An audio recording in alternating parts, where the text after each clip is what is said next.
buenos días. Bienvenidos a este segundo encuentro de AM Cultural, un espacio dedicado a conversar acerca del arte y la cultura y su relación con la formación integral y el humanismo dentro de la Facultad de Medicina. El día de hoy tenemos una charla muy interesante, es la relación de la música e imagen en el cine, y va a estar a cargo de nuestra docente Diana Cecilia Gutiérrez Toro. Ella es la directora de la Orquesta de Cuerdas de nuestra facultad y es violonchelista y musicóloga de la Universidad de Santiago de Chile, entonces nos va a estar compartiendo un poco de esa relación que tenemos también entre el cine y la música desde su experiencia que ha vivido, digamos, durante todos estos años y también del proceso artístico que tenemos acá en la facultad. Entonces, bueno, los invito a que si tienen preguntas las puedan alojar a través del chat, las estaremos resolviendo finalizando el espacio que tengamos aquí de conversación con la profesora Diana, entonces para que lo vayan haciendo. Bienvenida Diana, gracias por aceptar esta invitación y ya es todo. Buenos días, claro, gracias por la invitación. Esto es como, digamos que una charla en la que vamos a recopilar dos de mis grandes pasiones, que son la música en primera instancia y luego un poco la reflexión del cine. Como ahí vamos a plantear en lo que vamos a conversar hoy, esa relación de la música y la imagen, puede ser en el cine o puede ser en cualquier espacio. Justamente hoy vamos a hablar sobre o vamos a estar comentando sobre eso que nos vincula cuando estamos en la vida cotidiana. Y como digamos que esto ha sido un tema muy reflexivo en mi vida porque yo veo que cada vez somos más audiovisuales. Cuando estamos en el computador, cuando estamos en el celular, cuando estamos en cualquier parte ya nos cuesta mucho conectarnos o persona a persona porque ya cada vez habitamos más los espacios audiovisuales. Entonces, esa relación la vamos a tejer si logramos que la conversación se nos vaya avanzando en pensamiento. Vamos a arrancar solamente con la palabra, eh, digamos, cómo se van a vincular estos dos elementos. Y eso nos va a llevar hacia otros estadios de reflexión. Siempre que nosotros nos estamos entre a la siguiente, ahora sí.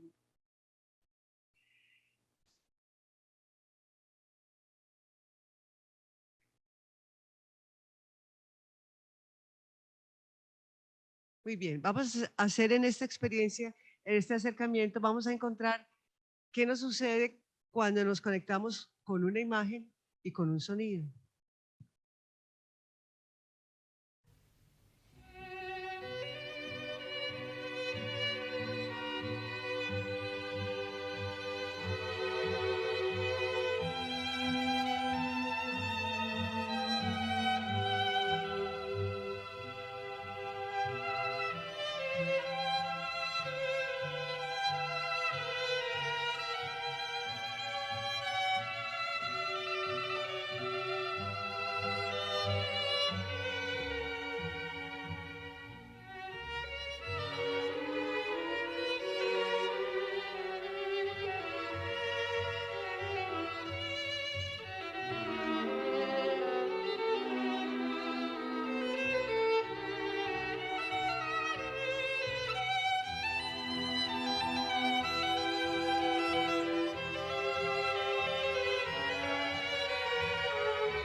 Bien, esa es una forma en que yo puedo como atraerlos. Si les pongo un sonido, les pongo una imagen. Esa es la primera captación del sujeto.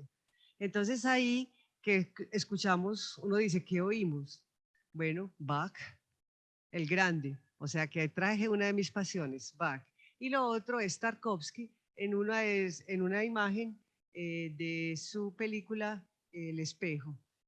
Ellos son dos íconos, tanto del cine como de la música, ¿cierto? Entonces, que de esta charla, si yo logro que los que me están escuchando se vean algo más y amplíe algo de los nombres que acabamos a citar, van a entrar en una carretera maravillosa, una carretera de contemplación, de descifrar, de encontrarse con el arte.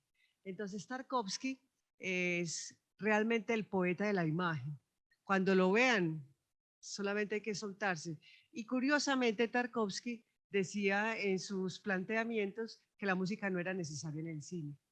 Entonces ustedes tienen que pensar, ¿cómo así? Entonces, vamos a hablar de la música en el cine y la música no se necesita, porque justamente en el cine lo que nosotros construimos es todo un complejo sonoro. Ahí lo que tú vas a encontrar son diálogos, vas a encontrar un mundo de efectos, vas a encontrar que la imagen ahí, tanto la imagen como el drama, van a estar nutridos de un mundo de elementos. Entonces la música o lo sonoro nos queda un poco más cercano a lo que va a suceder en el cine. Entonces, en este planteamiento les queda resumido eh, como el modelo, digamos, ¿qué es lo que sucede cuando yo voy al cine? Cuando voy al cine, tengo una forma de acercarme al fenómeno. Entonces aquí yo les dejo como especificado qué es lo que sucede en el proceso. Cuando yo entro a la cámara de cine, cuando me siento, me encuentro en un espacio donde voy a vivir una experiencia, me va a generar una expectativa y ahí ya luego llego a un espacio de conocimiento. En esa, cuando voy al cine o cuando estoy, digamos, en el entorno audiovisual, yo me encuentro que la experiencia, yo necesito hacer tres procesos intelectuales: reconozco, comprendo, escucho y oigo. Hago esa diferencia porque escuchar y oír tiene dos sensaciones muy distintas. Si yo logro que cualquiera que me esté escuchando realmente esté aquí presente, tengo una escucha activa. Y eso es muy importante para cualquier interpretación acertada de la cultura o del fenómeno al que estoy asistiendo artísticamente. Si yo no estoy distraído, no voy a, se me pasó por alto. Y ahora somos sujetos, digamos que hacemos muchas cosas al mismo tiempo, pero en realidad la música no, siempre para poder acercarme a ella, para poder tomar todo lo que ella me ofrece, tengo que estar activo y pensando. Por eso, oír y escuchar son dos sensaciones o dos estados diferentes. Luego ese fenómeno me genera una expectativa. La expectativa significa que yo debo interpretar eso que está pasando ahí. Ahí está especificado que yo debo procesar lo que me están diciendo, ¿sí? Que estoy atento y que me están diciendo. Luego identifico las formas sonoras, esas formas sonoras que me da el fenómeno que yo tengo ahí, que en primera instancia son definidas por el director. Yo digo, quiero que escuches esto, y esto en primero, segundo o tercer plano. Y luego viene que esas formas sonoras yo las clasifico. Hay otras que son secundarias. Digamos que un director decide que tú en una escena captes la caída del objeto. Entonces tienes un ruido, una estridencia. O yo quiero que ahí le pongas atención al diálogo.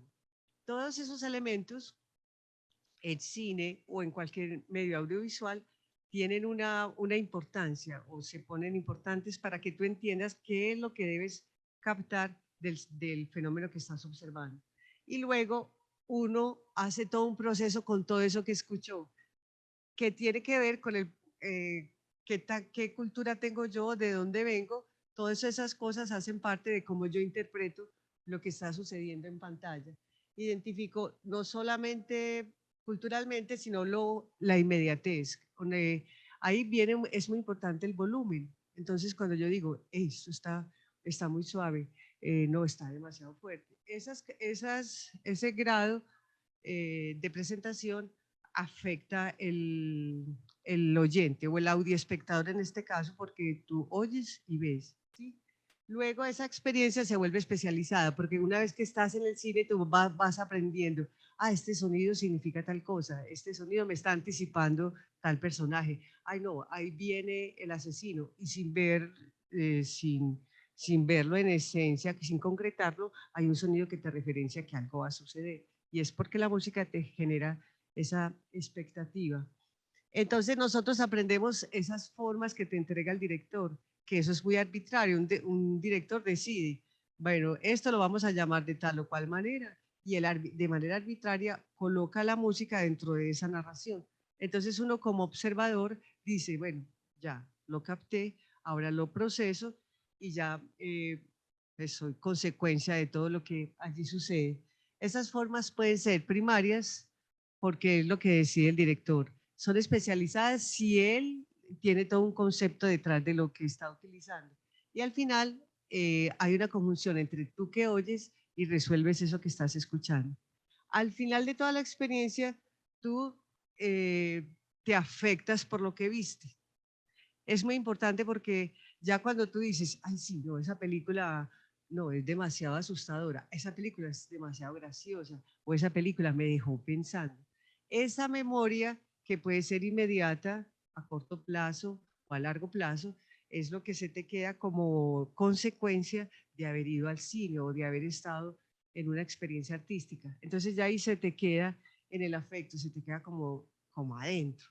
Entonces, por eso hay películas que uno dice, yo la quisiera volver a ver. No, yo no necesito verla sino una vez.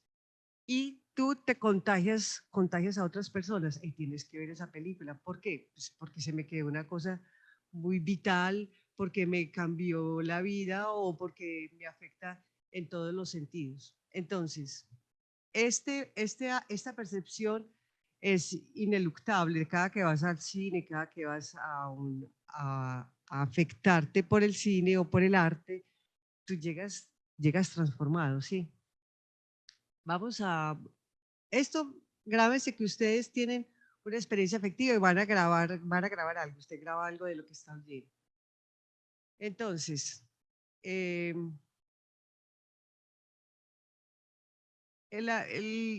voy a hacer un barrido gigante de lo que puede pasar en el cine y esta es la parte teórica, digamos, que no necesita, no necesita explicarla mucho con muchos ejemplos porque esto es muy largo, pero digamos que siempre van a encontrar que la música añade algo a lo que estás viendo. En cualquier cosa, yo particularmente en WhatsApp o en TikTok o en cualquiera de las funcionalidades de las redes, siempre ponen música, siempre ponen un sonido. Y a mí me ha parecido muy interesante cómo es que logran que uno capte. Ya no es la foto sola de lo que sucede, sino que a la foto le ponen además un ruido, le ponen algo, sí. Eso siempre es un efecto, una de las relaciones más importantes es que a la imagen tú le asocias siempre un sonido, pero unas veces es intencional y otras veces es personal.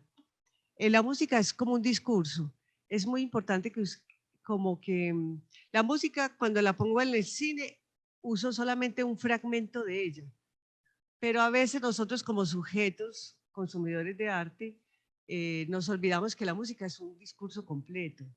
Tú en una película como ahorita que escuchamos un espacio de Bach, de la pasión, de una obra de Bach, pero ahí está puesta nomás un fragmento, pero la música solita ella es más larga, digamos, ¿cierto? Entonces es mucho mejor que uno como oyente decida, no, voy a escucharme la obra completa, que ojalá se escuche en Bach, que es maravilloso, sirve para todo.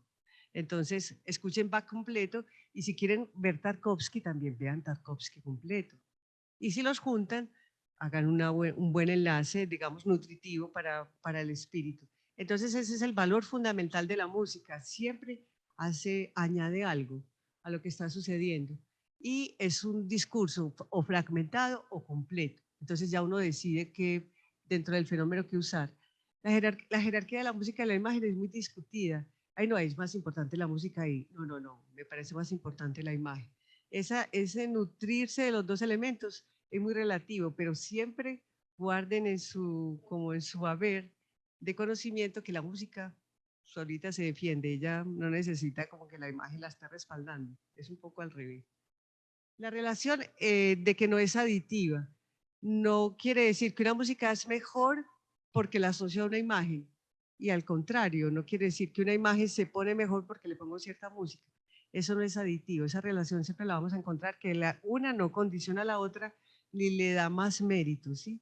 La otra es que la música como falso esperanto significa que no hay una música universal que sirva para todas las imágenes. Eso es como, digamos, el falso esperanto es que vamos a tener un lenguaje con el que todos nos entendamos. Es muy relativo, porque yo puedo tener una música que suena muy triste o que suena muy profunda y usarla en un espacio alegre, no sé, o hay un ejemplo que yo uso con mucha frecuencia que es, tengo el alma en pedazos, ya no aguanto esta pena. Y los capté. Significa que yo con una música muy alegre estoy hablando de algo muy triste. ¿Cómo así que tengo el alma en pedazos? Sí, bailémonos el alma en pedazos. Puede ser una manera de hacerle sentir que la música no es universal o no puede usarse como de una sola manera. Para una persona esta música puede ser muy triste y para otra persona puede ser muy alentadora. Entonces, por eso hay un falso esperanto en esa relación. El siguiente son las funciones universales. Voy a hacer una pequeña descripción, digamos que es muy genérica, que yo creo que cada uno puede determinar cuándo la música se comporta así como en cualquier discurso visual. Es un fondo. Digamos que en el cine siempre se habla como de música diegética o no diegética, es si la música está dentro de la escena y ahí se produce la música o si la música está fuera de ella. Se puede usar porque asegura un discurso. La música lo que hace es que alienta dentro de una línea de imágenes, ella alienta como la conexión. Entonces, el discurso es continuo. Puede crear una continuidad y discontinuidad porque yo con la música puedo interrumpir un discurrir de las imágenes o las puedo alentar a que estén hacia adelante. La música simboliza. La música siempre yo puedo decir, no, estoy en tal país. Yo con solo escuchar unos acordes o un timbre, yo digo, esto es turco, esto es árabe, esto es un tango. Entonces yo me siento en una región, en un país. Entonces, o puedo simbolizar un estado anímico, puedo simbolizar muchas cosas. Esa es, digamos, una de las funciones más importantes de la música y es que me asocia con algo o me simboliza algo. Síncresis y disonancia significa que yo puedo colocar la música con respecto a una imagen y salirme de ella, o puedo estar por fuera de esa velocidad de la imagen. Eso también crea un efecto en el audio espectador. Y con la música yo puedo temporalizar. Yo puedo decir, ay, bueno, estamos en esta época. Y poner una música y pensar, me fui para atrás. No, estoy en una música del futuro, no, estoy fuera de la tierra. Con solamente unos timbres o con unos acordes. Hay otro espacio de la música y es crear intimidad. Cuando generalmente, o uno de los usos más frecuentes, es la cámara lenta. Con cámara lenta yo creo como una intimidad o te robo la atención justo para unos espacios, que es en imagen cuando yo logro un primer plano, cuando hago un acercamiento o cuando hago un paneo, tengo una diferente sensación cada que utilizo estos elementos. Y la música puede crear un paréntesis porque yo estoy discurriendo una escena y de pronto la música me interrumpe para decir porque, hey, observen tal cosa, observen la otra. Y la música también puede estructurar como un discurso o digamos un guión completo. Con la música yo puedo estar estructurando todo el complejo. La parte de subjetivizar significa que yo puedo usar una música para hacerla siempre asociada como a un sujeto. Cada que vaya a salir este personaje, hago un sonido. Entonces con la música yo puedo crear un leitmotiv que también en música se usa mucho, que es un sujeto con el que yo construyo toda la narración. Si es en música, puedo hacer un pequeño sujeto musical y hacerlo todo el tiempo, volver a repetir en distintos momentos. Y con la música modulo el espacio. Es como un poco lo mismo que veíamos ahora o lo que les contaba, que yo con la música puedo referirme a un país, puedo salirme de una esfera. Entonces la música nos va a hacer dentro del cine, nos va a construir espacios. Entonces, eso digamos que es como la parte teórica. Vamos a hacer este pequeño ejercicio porque comprendiendo que estamos con muy poco tiempo, puedo hablarlo, los puedo atrapar muy poco tiempo. En este ejercicio vamos a pasar a un estadio de reflexión que es quizás el objetivo de haberlos encontrado y porque yo dije, no sé, tan difícil de todo lo que podríamos hablar y en tanto tiempo.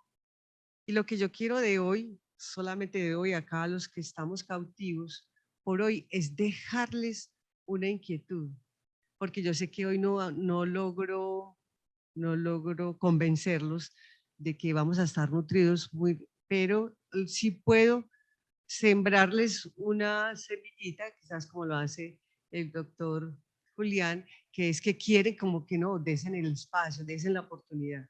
Entonces yo quiero con esto que siguen adelante, que ustedes se vayan inquietos. Que yo llegue a la casa y diga, ¿cómo fue? ¿Qué fue de lo que me hablaron? Es para que se dejen afectar por muchas cosas que nos han sucedido hasta el momento. Vamos a mirar esto que son solo imágenes, que están todas vamos a mirarlas.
Vale. ¿Qué es? Ciudades en pandemia. Exacto, eso es. Es la pandemia que acabamos de pasar en imágenes. Y yo digo, ay, eso me va a evocar muchas cosas. Están sin sonido. Ahora pongámosle sonido.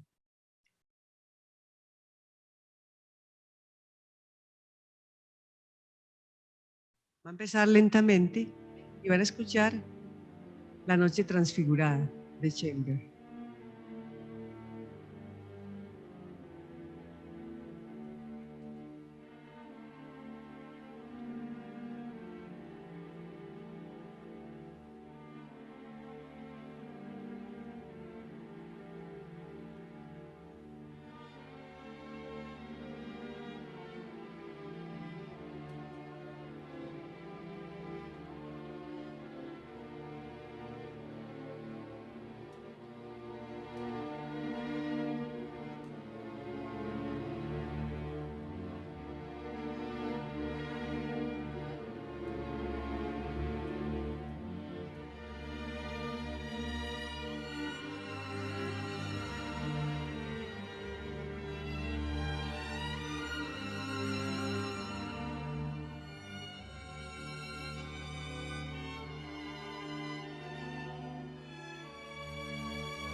¿Ok?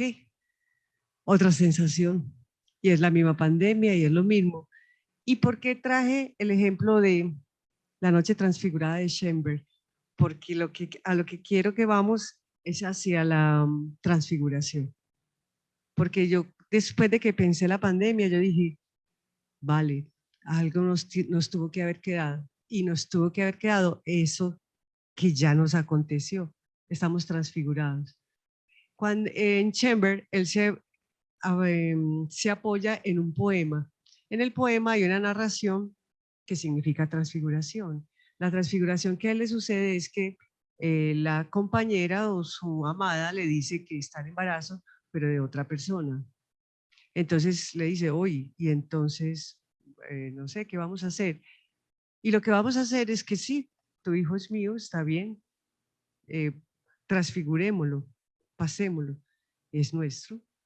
Y esta es la música que él le pone a La noche transfigurada, se lo digo pues de una manera muy coloquial, el poema obviamente es un poco más elaborado en palabras, que no me lo sé de memoria, ojalá. pero esa es la imagen de transfiguración. ¿Qué haces? Y ahí viene el otro sentido de lo que quiero. La transfiguración, cuando yo encontré la palabra, este está más adelante, sí, se me hace adelante. La transfiguración, cuando yo busqué la palabra que yo dije, que bueno, hablemos de eso. Y empecemos con Chamber. Listo, la música, la pandemia, ¿qué me dejó? Yo cómo quedé después de eso. Y todos estábamos, o yo por lo menos estaba un poco ilusionada que íbamos a volvernos todos bonitos, como todos atractivos, que íbamos a cambiar después de tanto silencio. Y resulta que de pronto no. De pronto estamos más peleadores y se desatan más guerras y todo. Pues justamente este hombre, Toynbee, un británico, encontré que él en su filosofía de la política, él decía, solamente las sociedades cambian después de un gran fenómeno social. Y si los dirigentes no son creativos, si no son lo suficientemente atentos, la sociedad perece. Entonces, transfigurarse políticamente o en filosofía de la economía significa que las sociedades de todas maneras van a meterse en otros retos, puede meterse en otro reto o puede fracasar, porque Toynbee habla de que las sociedades son cíclicas y que ellas mismas pueden perecer al no enfrentar bien la posibilidad que ofrece una tragedia o una cosa cultural, social, una pandemia. Una pandemia. Si nosotros no nos transfiguramos después de la pandemia, no pasó nada. Entonces, Chamber lo pone en un ejemplo muy sencillo. Él dice, si tu compañera llega en embarazo de otra persona y ella misma dice, lo siento, ¿tú qué vas a hacer? Entonces transfigurémonos en muchas hacia adelante. Entonces aquí les dejo este personaje que me encantó. Me encanta toda su teoría, es súper grande y él dice que lo que más temía era justamente la guerra nuclear, como la tenemos de cerquita. Entonces esa era la otra, esa es lo otro que nos lleva a pensar que es por qué la transfiguración y por qué en esta charla de hoy. Si yo tengo la palabra transfiguración, ¿qué haría? Pasar a otros estadios de narración. Chamber lo hace con una música, digamos, con una posibilidad. Entonces vamos a ver un ejemplo, vamos a voltearlo hacia un lado. Esto me pareció un giro muy especial. Cuando uno piensa en la ópera, se acerca un poco al cine. Lo voy a como a justificar por qué voy a poner este ejemplo. Pero vamos a hablar de cine y me trajiste la ópera, ¿qué te pasa? Ese es el otro ejemplo que les quiero dejar. Si quieren oír buena música, siempre digan, bueno, nunca he escuchado eso, ¿por qué no? ¿Por dónde empiezo? Les traigo un secretico, empezar por Mozart es muy bueno, porque van a empezar con un genio. ¿A usted no le gusta? No importa, dése una oportunidad. Y quedo en embarazo y lo primero que hago es hacerle terapia al niño, así no me guste, yo le hago terapia. Hagamos lo mismo. Piense que es un genio y piense que está con una persona muy grande. Y con la ópera, usted está enfrentándose a algo que es el drama, ahí tiene que ver un personaje, ahí tiene que ver una acción o algo que sucede, ¿sí? Y lo va a hacer con música. Cuando yo voy al cine le digo, ay, vamos a hacer este guión, pongámoslo, le vas a poner muchas escenas, muchos personajes. En la ópera pasa lo mismo. Tenemos este guión, le vamos a poner estos personajes, le vamos a poner esta historia. Y hay un ejemplo muy especial que habla de la transfiguración. Curiosamente, hacia el final de la vida, Mozart escribe una ópera que se llama La flauta mágica.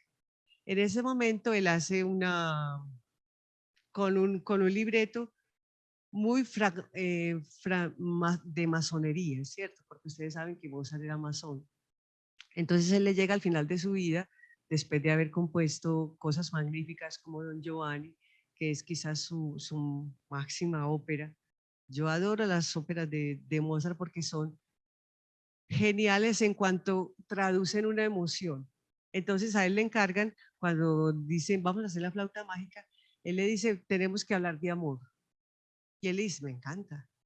vámonos, hablemos de amor. La flauta mágica es una historia llena de fuego, de truenos, cae todo, hay una reina y hay un príncipe, y entonces uno oye que es como una cosa como toda infantil, como toda irreal, pero resulta que no. Mozart tenía en sus manos cómo contar la historia de los masones y, y decirle para qué estamos acá.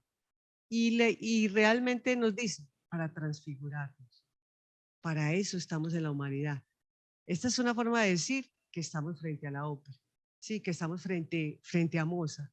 Y Mozart lo escribió. Cuando él le preguntaron qué es ser un genio, un hombre que ya era considerado genio en su tiempo, él dijo, para ser genial hay que amar.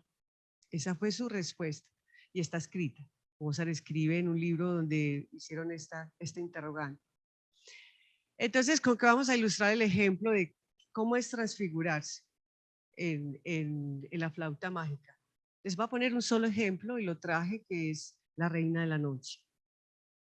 Este personaje, que en masonería es la Iglesia Católica, ¿cierto? De esos se los dejo nomás ahí para que algún día investiguen la simbolización de toda la flauta mágica.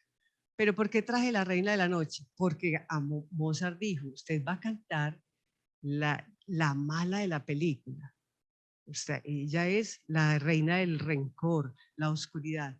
Póngamela a cantar. ¿Y qué va a cantar?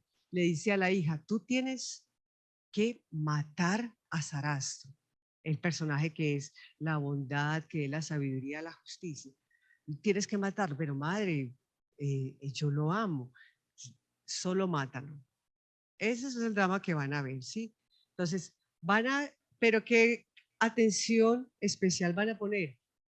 ¿Qué música le pone Mozart?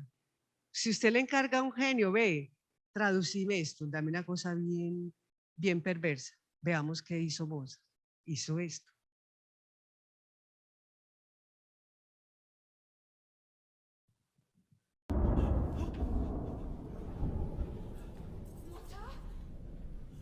Y lo puse desde acá para que capten el lenguaje, el texto. Está en alemán. Es una anotación histórica importante. Maquillaje. Wo ist der Jüngling, den ich an Actuación. dich sandte? Oh, liebe Mutter, der ist der Welt und den Menschen auf ewig entzogen. Er hat sich den Eingeweihten gewidmet. Escenografía. Den Eingeweihten! Ja.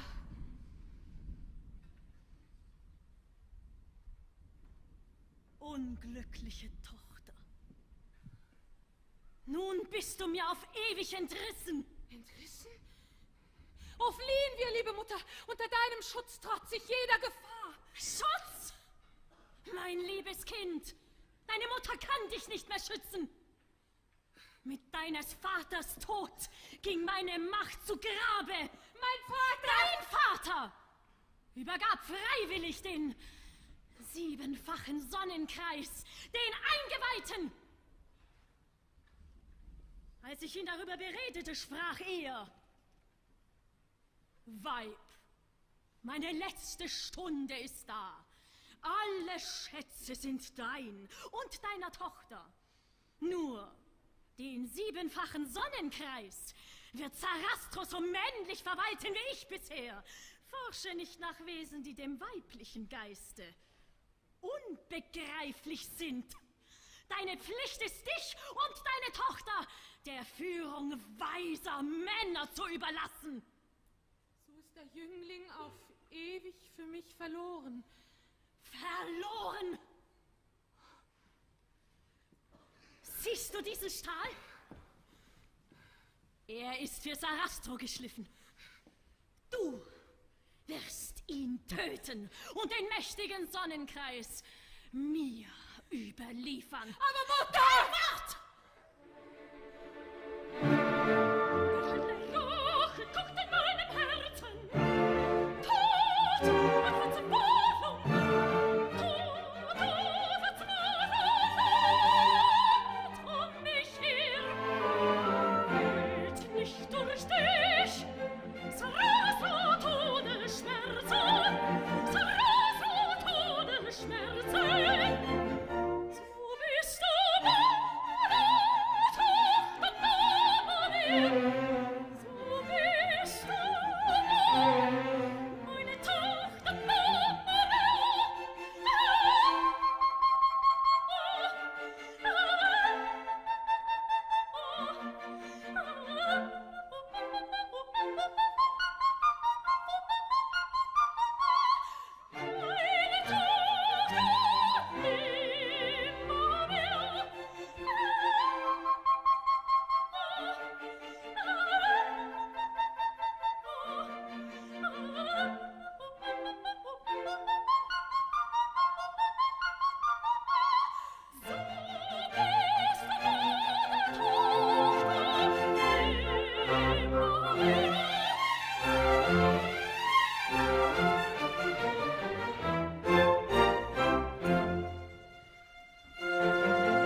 iPhone.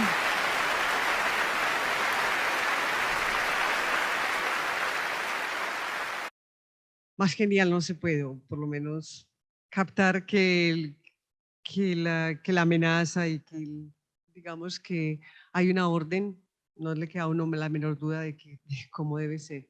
Mozart usa de una manera genial el sobreagudo. Siempre que se hace esta ópera, no sé si ustedes gustan de la ópera, pero ahí les queda, ahí les queda la semillita. En esta ópera siempre se tiene que conseguir una soprano de esta dimensión. Son muy escasas, una soprano de coloratura que pueda ofrecernos esto sin que se le quiebre la voz y que llegue a la afinación y que llegue hasta ahí, porque si no se nos daña el encanto, ¿cierto?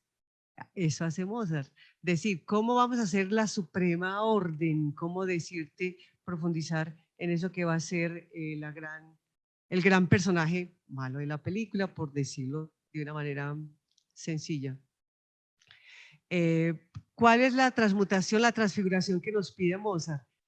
Esta prueba que le pone la madre a ella le significa que no ha empezado, estás enamorado del joven, sí, pero debes matarlo. ¿Y qué es lo que nos descubre la ópera su argumento hacia adelante? Es pasar del amor de Papageno, en el otro, como que el amor de Papageno y Papagena, que son los dos personajes que empiezan toda esta travesía. Papageno y Papagena se aman de la forma natural. Yo te amo, me gustas, tú me gustas. ¿Qué me gusta de ti? Tú me gustas. ¿Qué quieres de mí? Sexo. ¿Y qué quieres? Tener hijos. ¿Y qué quieres? Trabajar contigo y casarme contigo toda la vida. Pero él dice, el amor empieza ahí, pero tienes que pasarlo a otro nivel. Este es el otro nivel que le exige la madre. Pues primero lo debes matar. Debes decir a qué bando va a pertenecer. Y él le dice, no, pero no entiendo. ¿Tengo que meterme al mal o al bien? Por decirlo como de otra manera coloquial. O te metes a Sarastro, la bondad, o te quedas para el otro lado, en la oscuridad, en la tiniebla, en la reina de la noche. Ellos tienen que pasar varias pruebas. Entonces Papageno deja de ser ese hombre simple para convertirse en un hombre más reflexivo, para poder tener un amor más grande. ¿Qué hace? Transfigurarse, pasar a otro estadio. Después de que enfrentas todas esas dificultades.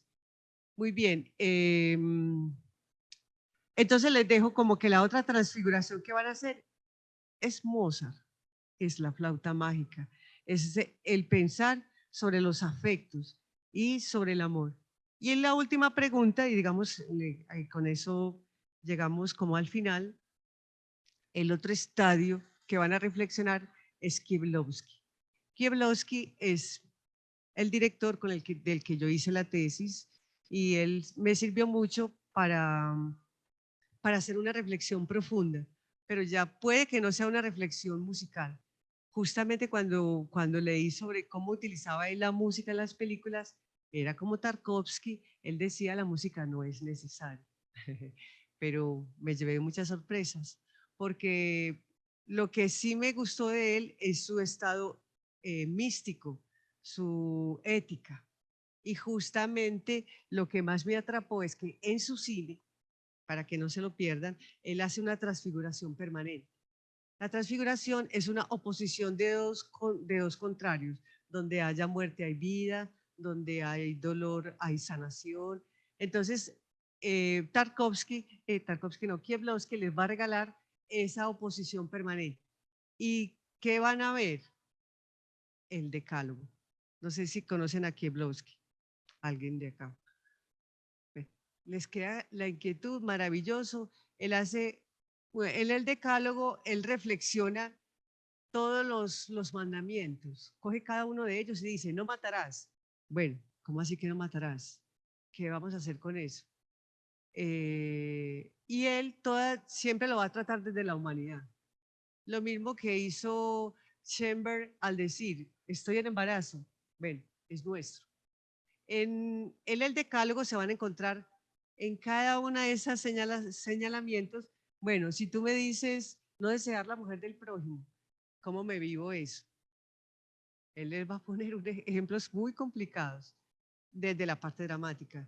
Y si él les dice no, no mentir, uy, es que véanlo, porque uno se sobrecoge, ¿qué hace una en esa situación? Son 10, cada uno de ellos es corto, y Kieslowski de principio a fin, desde que se hizo artista hasta el final, que quiso destacar en todo su cine, en todas sus cosas, la naturaleza humana. Entonces yo dije, bueno, ¿qué hago en la charla? Hablar de Kieslowski. Pues sí, pero resulta que me encontré en internet una chica que lo hace maravillosamente. Quiero que lo miremos. Dura 13 minutos y con eso cerramos un poco ya la parte de cine. Véanlo y ahorita hablamos un poco de su música y del trabajo que yo hice con Kieslowski. Yo soy Krzysztof Kieślowski y esto es Días de Cine. Kieślowski sin duda es el director polaco más europeo. Es un documentalista que retrata la realidad de la Polonia comunista en sus documentales y la realidad de los sentimientos en sus últimas películas. Es un realista y un metafísico, es un poeta del cine.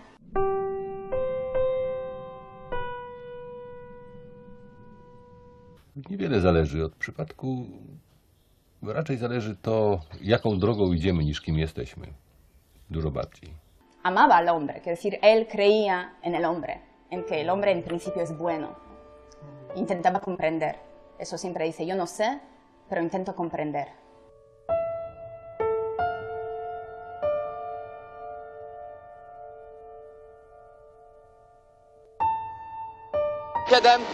I'm a filmmaker, so I'm a storyteller. I would like to tell the stories. For what? To talk to the people. Le gustaba hacer cine y le gustaba, yo creo que entrar en contacto con los espectadores. I don't mean audience, because audience for me it's a separately human being, and I want to talk to them personally. Krzysztofowi Kieślowskiemu. Krzysztof Kieślowski. Krzysztof Kieślowski. Krzysztof Kieślowski. Se reveló al mundo a finales de los años 80 con sus películas No amarás, no matarás, que forman parte del siglo del Decálogo. Ahí estalló su fama, ¿no? Su conocimiento internacional. En 1988 fue el primer ganador del premio del cine europeo Felix. I hope that Poland is in Europe. Mam nadzieję, że Polska leży w Europie. Pero hay que saber que Kieślowski empezó a hacer cine a finales de los años 60. Sztuka. Wszyscy to czujemy. To jest w powietrzu, w nas.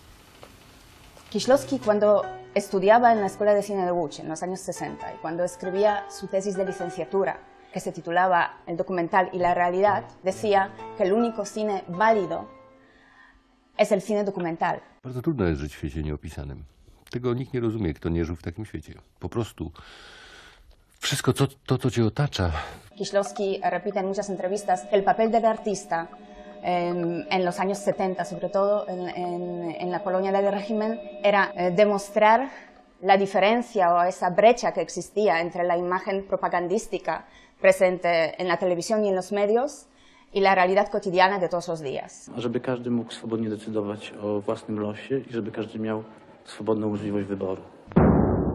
Sus documentales eran personas hablando, lo que le reprochaban los críticos de entonces, que las cabezas parlantes, que era el cine documental de Kieślowski, pero él simplemente no quería deformar nada. Kamera niczego nie poprawi. Kamera może po prostu powiedzieć, jak jest. Poco a poco se va encontrando con muchas barreras que supone el cine documental. Y son barreras y obstáculos de diferente tipo. Porque podemos hablar de su ética de cineasta. To jest dużo ciekawsze w życiu naprawdę, ale filmować tego naprawdę po prostu nie wolno. Dlatego uciekłem z dokumentu.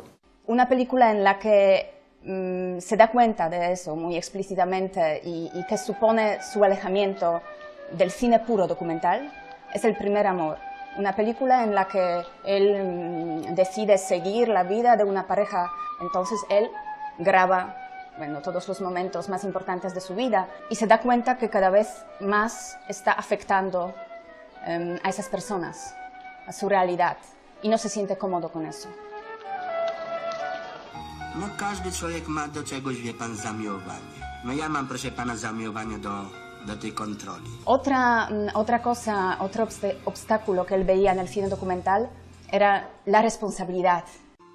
I teraz, jeżeli mieli do mnie odrobinę, czy do nas odrobinę zaufania i mówili nam jakąś prawdę, to ta prawda na ekranie mogła się obrócić przeciwko nim w życiu. I tak się zdarzało. Él no habla de la evolución, sino de la huida hacia la ficción. Cambia su postura de cineasta, pero no cambia su credo. For me, it's not a problem where you put the camera. For me, it's a problem for what. Yo no quiero hablar de la política, yo quiero hablar del hombre. No quiero hablar del hombre enfrentado con el sistema, sino quiero hablar del hombre enfrentado a sus dilemas morales. Są pytania po prostu o to, jak żyć. Jak żyć. Jak żyć w ten sposób, żeby można było rano spokojnie spojrzeć sobie w oczy przed lustrem, kiedy się człowiek goli. En realidad no me gusta hablar de Kieślowski, metafísico, realista, documentalista, director de ficción. Creo que todos esos polos lo definen. Wiesz, ja we wszystkich filmach, które robię, to kieruję kamerę na siebie, prawdę mówiąc. Esa poética metafísica se hace más evidente y empieza, pero no con la doble vida de Verónica o con la trilogía, sino antes. Habría que hablar de sus películas de ficción que hizo en Polonia en la década de los 70. Por ejemplo, La Calma, una película de ficción que cuenta la historia de un hombre que sale de la cárcel y quiere empezar una vida normal. Dzieci, własny kąt. Obiad zawsze w domu. Enseña, como siempre, al hombre enfrentado con la sociedad, con el sistema, pero aquí ya se está centrando en ese espacio de libertad que tenemos todos los individuos. Widział pan? Nie no, nic tam nie ma, przecież jeszcze nic nie dają, nie? Y luego El Azar, la película que está como entre esas dos poéticas. Kieślowski cuenta en El Azar 3 historias. O sea, es el protagonista Vítek, dependiendo de si coge el tren o no, se convierte o en el funcionario del partido, o en el activista de la oposición, o es un médico apolítico. Mój sposób, że gromadzę pewną ilość możliwości interpretacji i następnie daję ją widowi i mówię, wybierz sobie, zobacz co wolisz. Umarłem 4 dni temu. Kieślowski quería hacer una película sobre el ambiente en Polonia después de la ley marcial. Era una derrota para Solidaridad, así lo entendía Kieślowski. Y claro, a la oposición no le gustó eso. El gobierno decía que era una guía de instrucciones para la oposición. La iglesia estaba en contra porque había unas escenas de sexo y además el suicidio. Y al final todos estaban en contra de Kieślowski. Él decía, yo pensaba que describía la verdad. I resulta que a nadie le gustó eso. Ludzie się wstydzą być słabi. Ludzie starają się pokazać, że są silni. To powoduje, że są głęboko samotni. Kieślowski con Piesiewicz como co-guionista hizo creo que 17 películas. Te filmy łącząc się ze sobą wspólnym tytułem czy wspólnym pomysłem, jakim jest samo słowo dekalog czy 10 przykazań, prawda? La idea del decálogo de plasmar en la vida cotidiana a finales del siglo XX la presencia y la vigencia de los mandamientos del decálogo es de Piesiewicz. A ty wierzysz, że Bóg jest? Tak. Kim on jest? To musi być jakiś punkt odniesienia. To jest, jeżeli Bóg jest, to prawdopodobnie jest kimś takim. Stanley Kubrick lo dijo ya respecto al decálogo, que el gran talento admirable, porque estaba fascinado con Kieślowski, para él consistía en esa capacidad de dramatizar las ideas. Tak naprawdę miłość ulokowana jest w sercu, a nie między nogami. Era un proyecto para la televisión y propuso hacer de 2 capítulos televisivos 2 largometrajes para el cine. Él eligió No matarás. Oni wszyscy byli i tutaj przeciwko mnie. Przeciwko temu, co pan zrobił. To jest to samo. La televisión eligió el otro capítulo, que es No amarás. Acertadamente. Podglądam panią.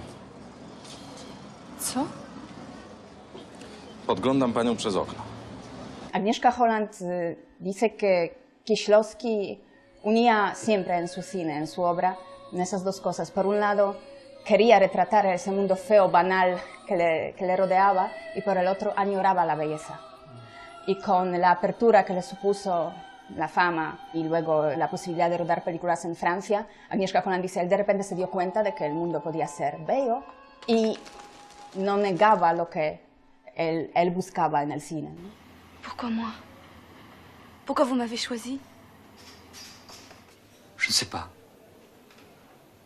Hay críticos que dicen, sí, Kieślowski, del director de hombres, se convierte en director de mujeres. Yo ahí no buscaría ninguna explicación metódica. A lo mejor tiene que ver con esa sensibilidad que explora a lo mejor más la trilogía y la doble vida de Verónica, el mundo de los presentimientos, de la intuición, le parece más cercano a las mujeres. Wydaje mi się, że nie jestem sama. Sama. Że nie jestem sama na świecie. La idea de la trilogía también viene de Piesiewicz. J'ai plus de possession, plus de souvenirs, d'amis, d'amour, d'attache. Gdzie tu jest równość? Où est l'égalité? Vous étiez quoi? Flic? Bien, juge. Pero esa manera de partir de una idea para llegar a una historia concreta ya la tenía Kieślowski en los documentales. Si decimos que Rojo es una película sobre la fraternidad, lo mismo decía Kieślowski sobre su documental El Hospital. Aftowicz leży u pana? Nie, Aftowicz tylko wczoraj na ostatnim Ostatni, na 11, tak? Prorok ma 92 lata. Si en los documentales, digamos, se paraba en la superficie, en azul, ya casi atraviesa la pupila, ¿no? O sea, él va con la cámara entrando en el interior del hombre. Nie tylko nie wiem wszystkiego, ale prawdę mówiąc nie wiem nic. I w związku z tym cały czas czekam. 97. Cuando después de rodar la trilogía anuncia su despedida del cine, nadie le creía, ¿no? Really, I will not make another film. I hope so. You swear? I'm sure. I'm quite sure. Era ante todo un hombre cansado. Decía que le apetecía volver a la vida, descansar, y fue cuando tuvo que someterse a una operación de corazón que falló. Y de repente supimos todos que no habrá más películas de Kieślowski.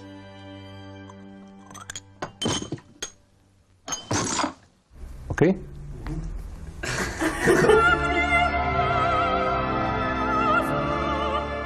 Kieślowski decía que desconfía de la gente que sabe y que su papel como artista, aunque él tampoco se llamaba artista, sino artesano, su papel como director era hacer preguntas y compartir sus dudas. Yo creo que esto es lo que a mí personalmente me gusta más del cine de Kieślowski, que no es un cine que plantea un mensaje y una visión que te impone al espectador, sino donde tú te encuentras con las preguntas que a lo mejor ya estaban dentro de ti o que viendo esas películas nacen.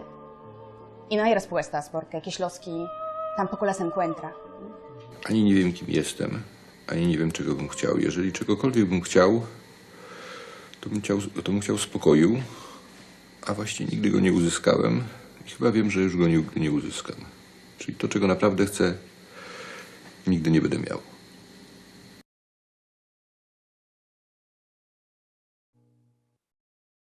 Ahí está. Tres cosas quería como dejar en la charla.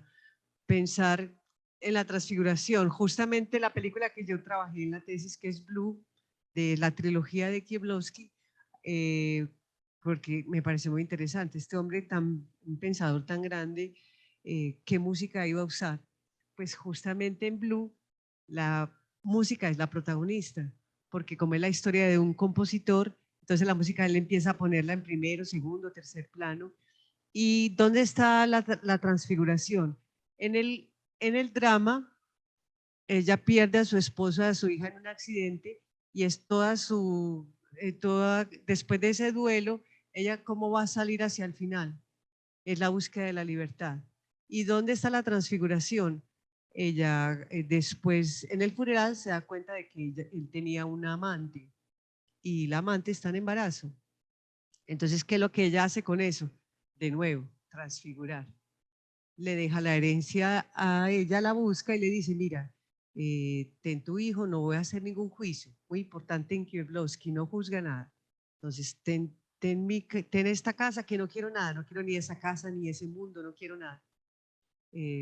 Me va a quedar sí con la música.